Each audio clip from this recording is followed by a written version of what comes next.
De ez meg azt jelenti, hogy... Hozzak egy pohár? Hát most mondtam, hogy Ez milyen pohár? Az ilyen mindenes. Játékpohár. Játéktartó, persze. Oké, akkor ebből hozom egy kis. Ott van fönt. Ott van, ott a tárnya. De milyen szép nyuszi, viszük az ágyunkba. És neki is van telefonja, mert mindig az enyémet így szépen lapozgatja le.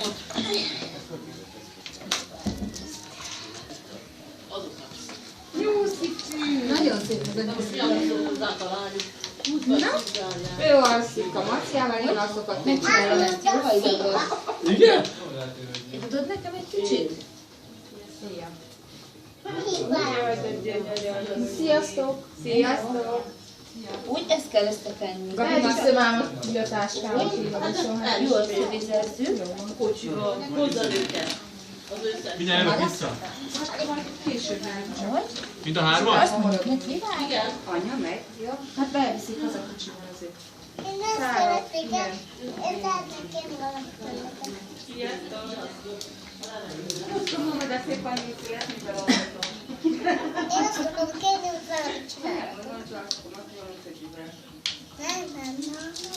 Képzeld, hogy jártam. Hogy? Valamit szeretnék. Elméletileg, nézzétek, ez így működik. Szépen.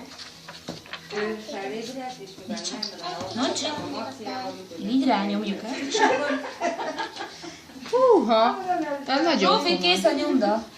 Mindjárt csak beszélek a főnökkel. Szólj a főnöknek, hogy most ne zavarjon, mert szombat este van, és te buliba vagy. Mondd meg a főnöknek, hogy majd hétfőn visszahívod. Mondd meg neki. Mondod, hogy Nem, hétvégén hogyha nem dolgozom. beszéltük a tortázást utána, hogy Nem dolgozom.